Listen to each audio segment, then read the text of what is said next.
सर्व दत्त परिवारास साष्टांग प्रणिपात. श्री गुरुदेव दत्त, श्री स्वामी समर्थ.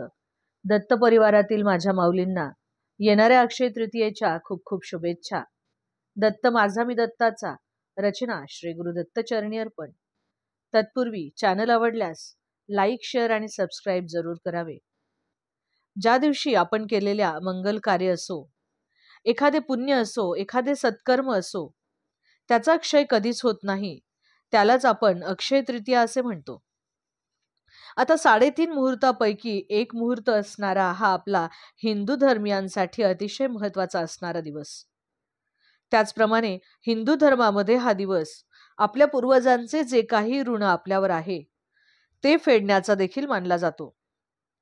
या दिवशी आपण आपल्या पूर्वजांचे स्मरण तसे तर आपणास कायमच असते, पण या दिवशी विशेष करून आपण त्यांचे स्मरण करून त्यांच्या प्रतिमांची आपण पूजा करत असतो.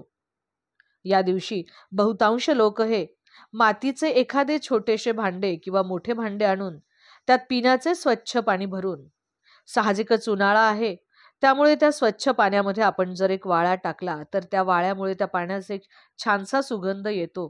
तर असा हा पाण्याने भरलेला मातीचा घडा आपण एखाद्या गरजू व्यक्तीस दान म्हणून द्यावा.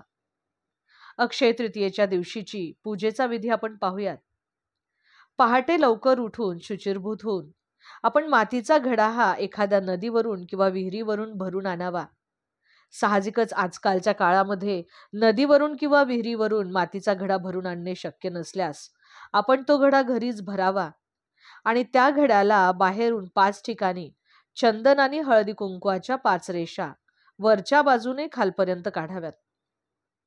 त्यानंतर त्यामध्ये 5 किंवा 7 आंब्याची पानं किंवा आंब्याची पानं जर आपल्याला उपलब्ध नसतील तर नागवेलीची पानं त्यात ठेवून त्याच्यावरती आपण आंबे ठेवावेत आणि मग ते आपल्याला शक्य असेल तर पळसाच्या पानांची केलेल्या पत्रावळी आणि द्रोणावर तांदळाची खीर, पन्हे आणि आपला केलेला सगळा स्वयंपाक म्हणजे सगळे पदार्थ त्यात वाढावे. असे जर केले तर आपले पितर संतुष्ट होतात असे म्हटले जाते. त्यानंतर मग तो पाण्याने भरलेला घडा एखाद्या गरजूस दान करावा. आता ही जी अक्षय तृतीयेची पूजा आहे ती कशी करावी, कोठे मांडावी, कोणत्या पद्धतीने ती करावी ते आपण पाहूयात. अर्थात ही जी पूजा आहे ती आपण आपल्या घराच्या देवासमोरच मांडणार आहोत. ती पूजा मांडताना नरनारायणासाठी जव, हैग्रीवासाठी हरभऱ्याची डाळ घालून आपण तो देवास नैवेद्य अर्पण करावा. आपल्याला जर जमत असेल तर त्या दिवशी आपण उपवास करावा.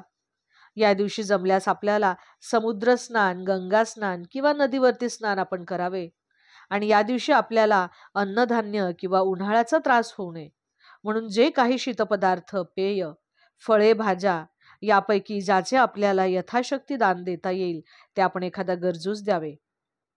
या दिवशी केलेले कुठलेही दान, पितृश्राद्ध, होम हवन हे अक्षय्य म्हणजे ज्याचा क्षय कधीच होत नाही म्हणून आपण ते आवर्जून करावे. या दिवशी आपल्या आराध्याचे भजन पूजनही आपण भरपूर करावे.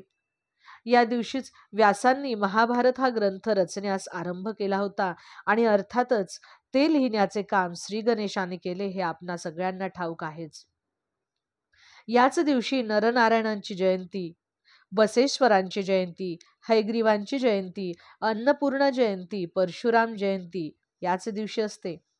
याच दिवशी बहुतांश लोक हे परशुरामांची देखील पूजा करतात.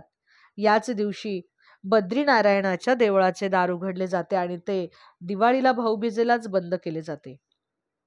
असे म्हटले जाते की त्रेतायुगाची सुरुवात देखील अक्षय तृतीयेच्या दिवशीच झाली.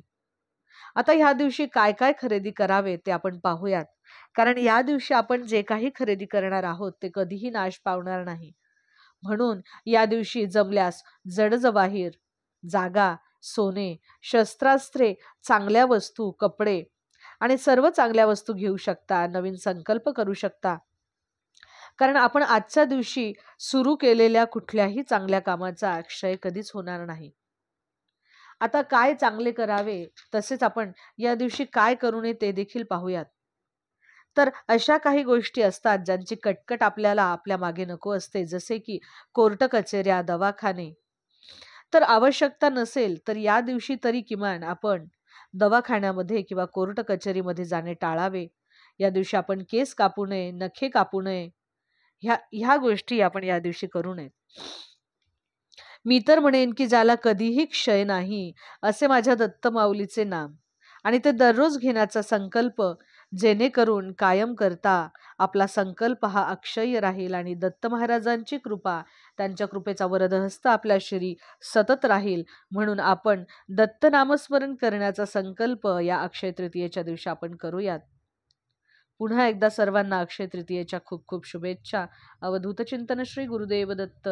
दिगंबरा दिगंबरा श्रीपाद वल्लभ दिगंबरा. श्री स्वामी समर्थ.